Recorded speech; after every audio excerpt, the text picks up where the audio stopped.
देश की जेनजी ने राहुल गांधी को दिया बड़ा झटका। उत्तराखंड से लेकर के कर्नाटका में एबीवीपी की प्रचंड जीत। मंगलौर यूनिवर्सिटी में एबीवीपी की शानदार जीत, सभी 6 पदों पर क्लीन स्वीप। उत्तराखंड यूनिवर्सिटी में एबीवीपी की जीत, एनएसयूआई की करारी हार। इस वक्त की बड़ी खबर सामने आ रही है, जहां पर देश के जंजीज ने राहुल गांधी को करारा झटका दे दिया है। दरअसल आपको बता दें कि उत्तराखंड से लेकर के कर्नाटका के मंगलूर यूनिवर्सिटी में छात्र संघ के चुनाव हुए और इन चुनावों में एबीवीपी की शानदार जीत हुई है। सभी पदों पर एबीवीपी ने क्लीन स्वीप की है। तो वहीं बात अगर हम राहुल गांधी और कांग्रेस पार्टी वाली एनएसयूआई की करें तो एनएसयूआई को करारी शिकस्त का सामना करना पड़ा है। दरअसल आपको याद दिला दें कि राहुल गांधी पिछले कई दिनों से लगातार जेनजीज को आह्वान कर रहे हैं और ये कह रहे हैं कि वोट चोरी के खिलाफ और देश के लोकतंत्र की रक्षा करने के लिए जेनजीज को आगे आना होगा। लेकिन ये क्या, जिस तरीके से तमाम स्टेट में जो यूनिवर्सिटी है वहां पर छात्र संघ के चुनाव हो रहे हैं, इन तमाम चुनावों में राहुल गांधी को बड़ा झटका देश के जेनजीज ने दे दिया है और यह स्पष्ट कर दिया है कि देश के जेनजीज जो है वो मोदी सरकार के साथ खड़े हैं,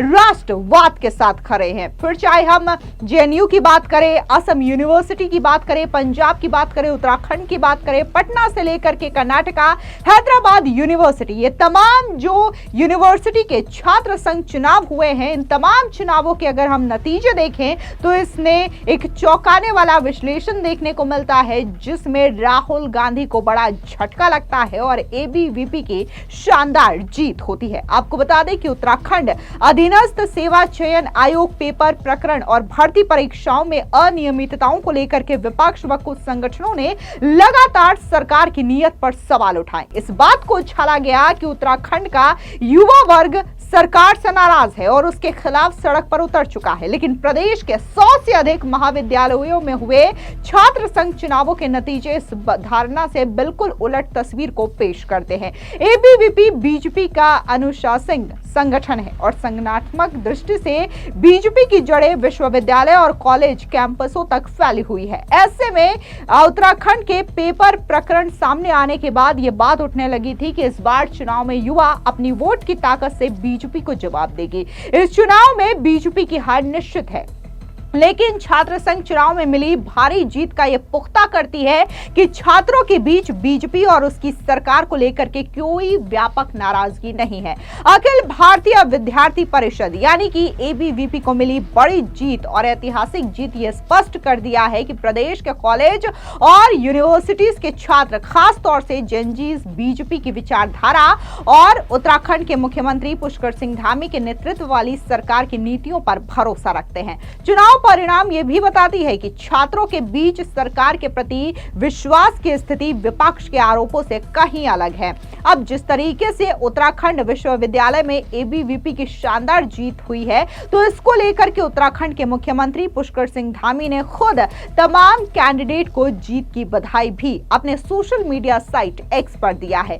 आपको बता दें कि मुख्यमंत्री धामी के नेतृत्व में सरकार ने भर्ती प्रक्रिया को पूरी तरीके से पारदर्शी बनाने और नकल पर कठोर कंट्रोल के लिए कोई ठोस कदम उठाए हैं। नकल विरोधी कानून, भर्ती परीक्षाओं में तकनीकी निगरानी और परीक्षा प्रणाली में सुधार जैसे फैसले युवाओं को यह संदेश देने में सफल रहे हैं कि सरकार उनकी चिंताओं को गंभीरता से सुन रही है और समाधान के लिए सख्त कदम उठाने को तैयार है। राजनीतिक विशेषज्ञों का यह मानना है कि एबीवीपी की यह जीत केवल संगठनात्मक शक्ति या चुनावी रणनीति का परिणाम नहीं, बल्कि ये युवाओं के उस भरोसे का प्रतीक है जो उन्हें सरकार की नीतियों और कामकाज पर है। विपक्ष ने भले ही छात्रों को आंदोलनों के माध्यम से सरकार को घेरने की कोशिश की हो, लेकिन छात्र संघ चुनावों के नतीजे इस बात का संकेत है कि युवाओं ने सरकार की नीयत और नीतियों को ज्यादा महत्व दिया है। अब जिस तरीके से पिछले कई दिनों से सिलसिलेवार तरीके से तमाम यूनिवर्सिटीज में एबीवीपी को शानदार जीत मिल रही है, तो इसको लेकर के क्या कुछ एबीवीपी के राष्ट्रीय संगठन सचिव आशीष चौहान का कहना है,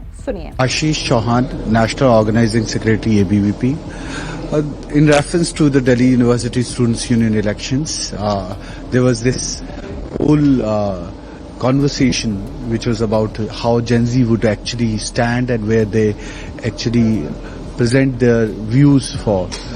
I would say that Gen Z has clearly demarcated their views, and it is with nationalistic thought and ideas. It is for the patriotic feeling for the Bharat, and it is believing in a constructive way of India's development. They won't go for anything which we have seen across other countries, ransacking institutions and burning the infrastructure. And in Bharat, I would say it would be all constructive democratic process.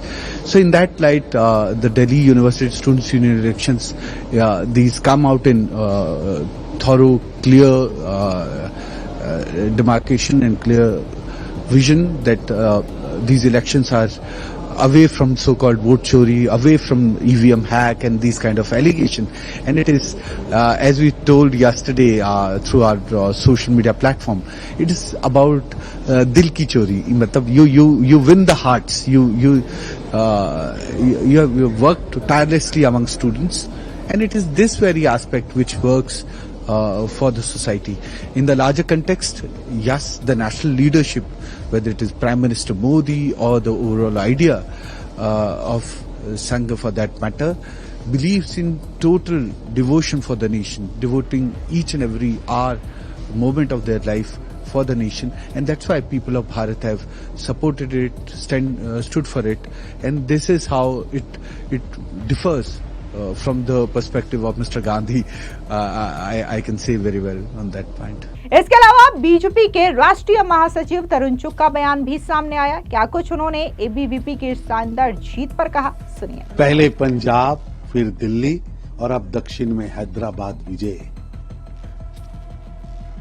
ये भारत की संस्कृति, भारत की सभ्यता, भारत को अपनी मातृभूमि, अपनी कर्म भूमि मानने वाले लोगों की जो जीत हो रही है, ये प्रधानमंत्री मोदी जी के संकल्प को जेन जी का आशीर्वाद है।